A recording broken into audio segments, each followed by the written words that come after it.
Educación al Día, espacio alternativo y pluralista del equipo sindical de educadores demócratas de Antioquia. Dirección General, Omar Arango Jiménez. Escúchelo de lunes a viernes a partir de las 7:30 de la noche en Somos Comunicación, Lucha y Servicio.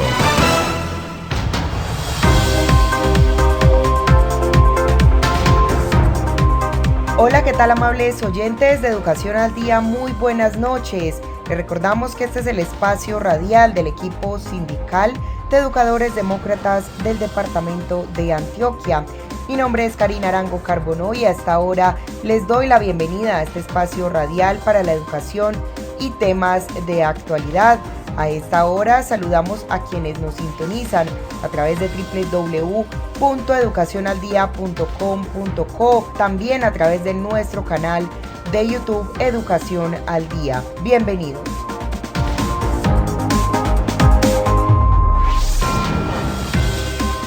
Primero que todo, agradecerle a la Junta Directiva Nacional de la CUT por su invitación. Es muy grato poder volver a compartir un espacio con la Central Unitaria de Trabajadores, con quienes hemos coincidido ya en el pasado en algunos aspectos, y esperamos que en aquellos que podamos volver a encontrarnos, pues estemos prestos al diálogo cordial, franco, abierto, que siempre ha existido. ACOPI es un gremio de pequeños y medianos empresarios. Los pequeños y medianos empresarios generan en Colombia cerca del 80% del empleo y aportan de manera importante al Producto Interno Bruto.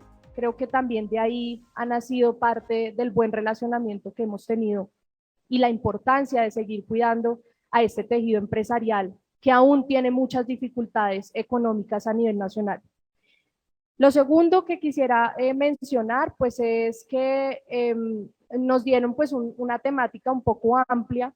Yo voy a tratar de ceñirla como a los puntos que considero más importantes resaltar en este periodo que nos encontramos. Y en ese sentido voy a plasmar como unas 5 ideas claves a lo largo de esta charla, con la que espero pues que podamos conversar sobre algunos puntos importantes. Lo primero es que al hablar de capitalismo no lo entendemos como un solo capitalismo el que existe. Es decir, eso no se entiende en un asunto lineal en el que hay solamente una forma y una explotación del capital, ¿cierto?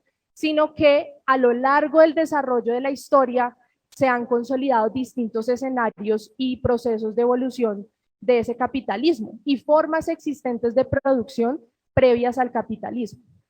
Sobre la base de entender eso, lo primero que habría que mencionar es que el capitalismo en el que nos encontramos hoy, pues es un capitalismo que tiene como dos versiones o dos miradas, dos grandes escenarios.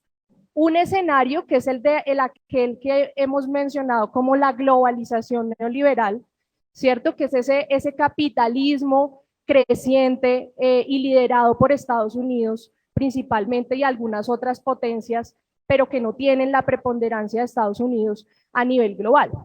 Y esto tiene que ver con el hecho de que hoy esa expansión del neoliberalismo en todo el mundo está marcado por varias cosas. Una de ellas tiene que ver con el establecimiento de diferentes instancias de gobierno supranacionales que han empezado a dictaminar o a dar algunas orientaciones de política económica a otros países que tienen niveles menores de desarrollo y que al recibirlas obstaculizan sus propios desarrollos del capitalismo. También tiene una característica primordial, y es que se habla de la liberalización de la economía y de la eliminación de fronteras nacionales. La liberación tiene que ver con el ingreso o el libre flujo de personas y de capitales, y por otra parte, pues, la eliminación de las fronteras nacionales con el establecimiento jurídico y de unas reglas de juego internacional que le permiten principalmente a esos estados nacionales que ya han alcanzado un estadio más alto de desarrollo económico, expandir su política y alcanzar nuevos mercados. Pero por el contrario, a estas otras naciones que nos corresponde un desarrollo muy inferior, pues nos atropellan ese tipo de políticas y lo que nos dejan es atados de manos, que es parte de lo que voy a ir desarrollando a lo largo de esta charla. Entonces, cuando llega el neoliberalismo a Colombia, que está marcado en la década de los 90, pero principalmente entra en el gobierno de Barco, decía el exministro de Hacienda, Abdón Espinosa Valderrama, que ese equipo económico del gobierno de Barco ha dado en sus postrimerías prueba del heroico estoicismo al guardar escrupuloso silencio sobre el origen de la mal llamada apertura de la economía colombiana, y ha preferido asumir valientemente su responsabilidad a compartirla con la institución de donde provino su exigencia como requisito sine qua non para desbloquear el otorgamiento de créditos, elemento que va a ser fundamental para este relacionamiento entre ese capitalismo de la globalización y el capitalismo todavía muy incipiente de la nación. En efecto, el Banco Mundial los tenía virtualmente suspendidos. Si el gobierno quería obtener nuevos préstamos, siquiera equivalentes al pago solamente del capital, debía comprometerse a liberar sus importaciones o, en términos más benignos, a abrir su economía.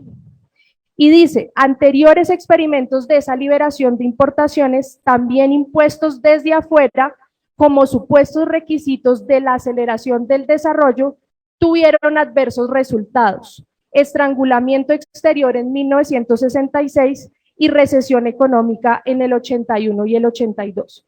Entonces, ya desde ese entonces, personas del mismo establecimiento auguraban cómo esa apertura económica le era favorable a unos, a un capitalismo de la globalización, y a quienes se ven favorecidos por ese estadio del desarrollo capitalista que tiene dos condiciones: uno, la expansión financiera, que está reflejada en estos países subdesarrollados a través de los créditos, y un segundo elemento que tiene que ver con el monopolio, es decir, con la desaparición cada vez más tangible de la no existencia de competencia, sino de mayor aumento de concentración de la riqueza y también de la generación y de la producción. Aunque hayan habido incipientes desarrollos y sucedió en Colombia diferentes momentos de la historia en donde podemos evidenciar que ha habido políticas de avance para la producción, estas coinciden de manera importante con problemas geopolíticos a nivel global de Estados Unidos. Entre esos están las dos guerras mundiales y la década de los 70, en donde también en Colombia se ve el avance de la política cepalina de la sustitución de importaciones, que aunque fue incipiente, tuvo también créditos de fomento, y allí se encuentra, digamos que un momento importante del crecimiento industrial en el país. Pero para Colombia, lo fundamental hoy es que tenemos un nivel de creación de riqueza absolutamente bajo. Y esto es el elemento fundamental en el que nos diferenciamos de ese capitalismo globalizado, en el que nos dicen o nos invitan a insertarnos, pero que cuando lo contrastamos con lo que tenemos, pues nos damos cuenta que realmente las limitaciones son realmente altas. ¿En qué se evidencia eso? En que el PIB per cápita tiene escasos $6.000 anuales per cápita aquí en Colombia, y nos quieren poner a competir contra países que generan PIB per cápita de cercanos a los $30.000. Y el proceso de desindustrialización, que está netamente atado a este proceso de avance de la globalización y de las políticas de la apertura económica en Colombia. En los 90 la industria representaba cerca de un 21% y hoy llegamos a tan solo un 11%. Y acá nosotros en Acopi Bogotá siempre explicamos cómo se genera ese círculo de la desindustrialización. Esa pérdida de la participación de la industria en el Producto Interno Bruto se genera cuando hay un cierre masivo de empresas, entre las cuales, y no valdría la pena traerlas a colación todas, pero algunas muy representativas que se fueron: Hernando Trujillo, Caribú, Calzado La Corona, Industrias Bolmo, Fábrica Nacional de Muñecos, Chicles Adams, Gillette de Colombia, Bayer, Mazda, empresas incluso de capital extranjero que no pudieron o no vieron cómo reproducir y cómo poder estar establecidos en el país. Y hoy, entonces, ese cierre de las empresas, ¿qué genera? Pues despidos porque si la empresa cierra no hay dónde tener a toda esa cantidad de personas vinculadas laboralmente, un aumento en el desempleo y en todas las cifras de la crisis social que hoy Colombia, y ustedes más que nadie pues las conocen al detalle, un bajo poder adquisitivo de los colombianos, pues porque el que no trabaja no tiene con qué consumir, y el aspecto que consideramos más relevante en este periodo, que el mercado interno ha venido siendo reemplazado sistemáticamente por producción extranjera. Y aquí me quiero detener un poco porque este no es un aspecto menor. Cuando uno revisa cuáles son los puntos críticos de la situación que hoy atraviesa el país, este es uno determinante. Lo vemos especialmente en un caso muy conocido, el de los textiles y las confecciones. Hoy los productores nacionales no pueden competir contra los costos de producción con los que traen la mercancía importada, sea o no sea contrabando, sea o no sea subfacturada, porque ese es uno de los aspectos, uno de las aristas de los temas que hemos mencionado ante la DIAN, que se hace el de la vista gorda muchas veces con esos temas. Pero lo grave es que incluso así entre con los aranceles y con toda su reglamentación, no alcanza a cubrir los costos de producción nacional que tienen nuestros empresarios colombianos en estos sectores. Entonces, aquí, pues para ir cerrando esta primera idea, quisiera resaltar que mientras ese capitalismo de la globalización que nos han tratado de traer y al que nos han tratado de insertar siga siendo preponderantemente monopolista y financiero, pues no hay cómo llegar a reproducir o a generar una vía de desarrollo industrial, que es lo que requeriría el país. ¿Y por qué esto no es posible? Entonces acá vengo a la segunda gran idea. Y es que en estos países subdesarrollados, el nivel de desarrollo capitalista coexiste con formas precapitalistas, uno, pero además de eso, esas limitaciones que vienen de esa globalización neoliberal, de ese otro capitalismo, pues no dejan desarrollar ese capital y ese capitalismo nacional del que tanto anhelamos, y me alegra mucho que ese sea el punto de partida de esta discusión hoy acá entre empresarios y trabajadores. Y entonces, al existir por lo menos esas dos formas de capitalismo, y al mencionar que no es posible desarrollarnos hasta que esas dos cosas no pasen, hay dos elementos fundamentales que evidencian esto. El primero de ellos tiene que ver con la desnacionalización de la economía. Y aquí ustedes han librado pues una cantidad de luchas impresionantes en las que en algunos casos hemos coincidido, como son las privatizaciones. ¿Y por qué las privatizaciones? Porque cada vez que se privatiza una gallinita de los huevos de oro, pues son recursos que el Estado deja de percibir y que por tanto lo priva de poder desarrollar ese papel activo que ya más adelante voy a mencionar algunos de esos aspectos.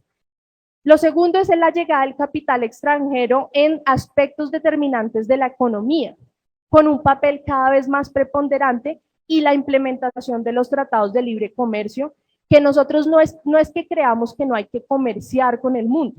En efecto, hay que generar y mantener unas relaciones comerciales estables, fructíferas con otros países, y en especial con aquellos que están en un nivel de desarrollo similar a los de Colombia. Pero lo importante señalar de los TLC es que son la continuidad y la profundización de esa política del libre comercio instaurada en los años de la apertura económica, y que fueron una forma más avanzada de imponer algunas de las cosas que a través de esos organismos multilaterales, en especial la OMC, no se pudieron desarrollar en su momento. Y entonces aquí estos aspectos son bien importantes. Primero, los TLC no son solamente en lo comercial. Los TLC son mucho más allá de lo comercial.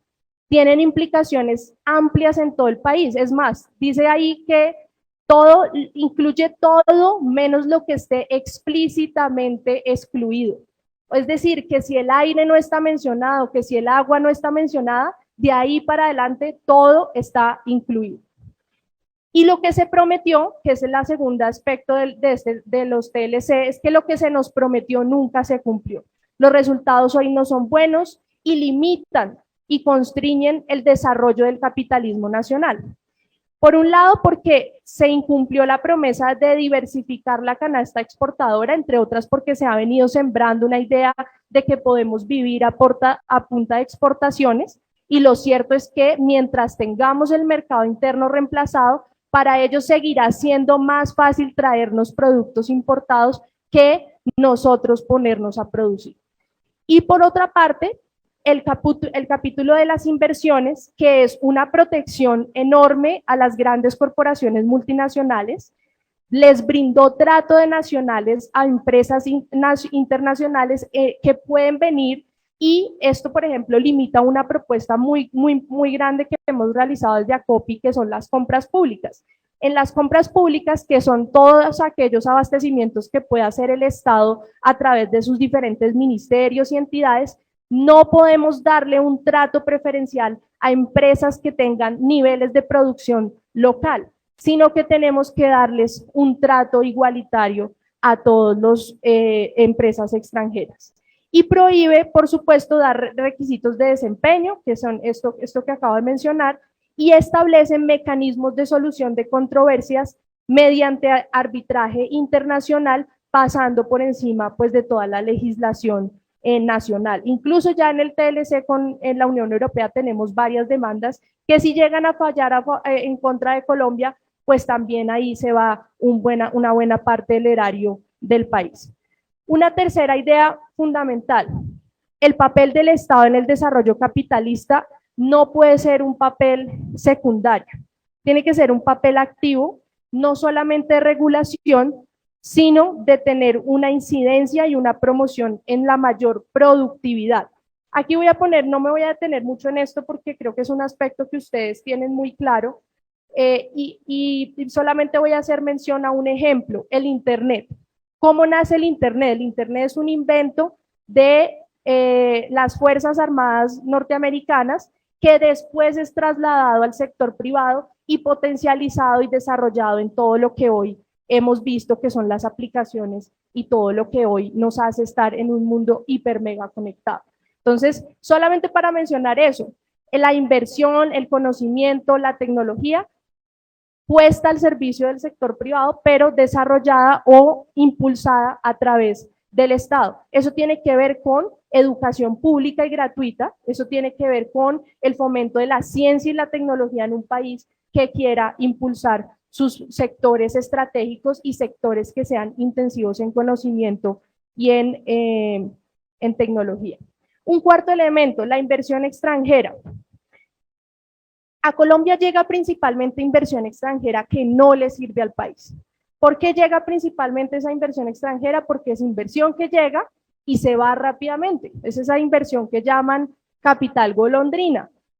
Si fuera una inversión extranjera y ya ahorita lo voy a mencionar con un poco más de detalle, como en el caso de Corea del Sur, con requisitos, con transferencia de conocimiento, de capacidades y de tecnología, estaríamos hablando de otra cosa.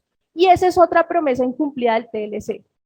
La inversión extranjera no creció de manera importante con la llegada del TLC.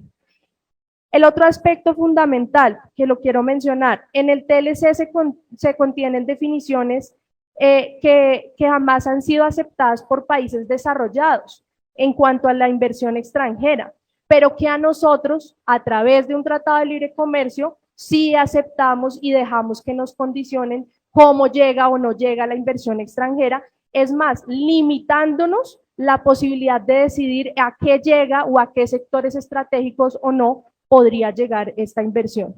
¿Cuál es el caso de Corea del Sur? Que es un caso de desarrollo industrial, digámoslo, posterior a lo que se conoce como la revolución industrial europea e incluso la de Estados Unidos. Crédito subsidiado, es decir, tener una banca de fomento, tener prioridades para lo que se produce en el país y cuidar el mercado interno, que vuelve y juega, es un elemento fundamental si queremos recuperar pues esta senda o fomentar un capitalismo de carácter nacional. Y quinto elemento, no sé cuánto me queda, quinto elemento en el que más me voy a demorar: ¿qué características debe tener esa estrategia del país para desarrollar un capitalismo en Colombia, un capitalismo nacional? Listo, hago esta parte muy rápida. Lo primero es que consideramos que el desarrollo de un capitalismo nacional no es posible en Colombia si no hay una reestructuración de nuestras relaciones con Estados Unidos, principalmente. ¿Y eso qué quiere decir? Desarrollar un capitalismo nacional nos implica reducir importaciones, cuidar e incentivar el mercado y el ahorro nacional y tener excedentes para la exportación. No el cuento con el que nos vinieron los neoliberales en la década de los 90, que lo están tratando de reencauchar, que con exportaciones vamos a poder sobrevivir. Si no recuperamos el mercado interno, el consumo no se va a reactivar y por tanto no vamos a poder, podemos producir lo que queramos, pero si no hay quien lo consuma, no hay cómo salir de esta emboscada. Y la revisión y renegociación de los tratados de libre comercio, que es un aspecto fundamental. ¿Cómo hacemos para que esa relación y ese déficit comercial abultado y recurrente que tenemos con algunas naciones como son Estados Unidos, la Unión Europea, quizás hay otros tratados que no generan tantas dificultades, pues tenemos que entrar a hacer una renegociación que nos permita construir una política de capitalismo propio a la colombiana, una política que nos permita desarrollar la industria nacional, pero con protección del mercado interno. Y ya para terminar, otras de las propuestas que nosotros también le haremos llegar al nuevo gobierno tienen que ver con el mejoramiento del costo país. Hoy es sabido que el costo de la energía eléctrica, y creo que es un tema generalizado en el país, está en un incremento desmesurado y esto sí que afecta a los encadenamientos productivos del país. Tiene que ver también con todo el acceso al crédito blando, porque si no hay cómo hacer una banca de fomento que le permita a esta industria crecer y desarrollarse, pues tampoco se podrá tener posibilidades de salir adelante, reales apoyos en investigación científica y tecnológica, desarrollo de una política de compras públicas que hoy tiene una limitación de TLC, o sea, si no renegociamos el TLC, esa política de compras públicas se puede quedar en la gaveta, mejorar el ambiente de la formalización empresarial para que cada vez haya mejores niveles de formalización laboral y crear una institucionalidad para la formalización. Creemos que esto no se puede seguir haciendo con el simple, con propuestas confiscatorias y simplemente seguir diciendo que es que las empresas se formalicen. Muchos de estos micronegocios hoy apenas se formalizan, mueren. Incluso así estén acreditados durante años, porque en la encuesta de micronegocios cerca de un 50% de estos micronegocios tienen acreditaciones de más de 10 o 15 años incluso. Y yo terminaría diciendo que lastimosamente, pues la revisé antes de venir acá, en la reforma tributaria recién radicada no encontramos la tarifa diferencial de renta para las micro, pequeñas y medianas empresas.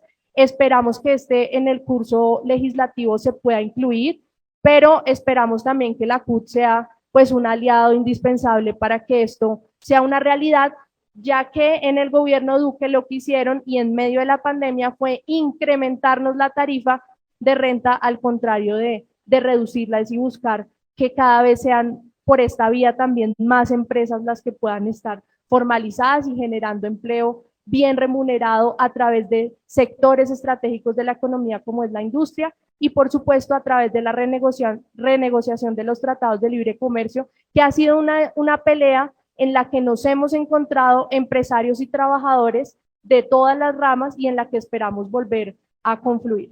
Yo dejaría por ahí. Muchísimas gracias.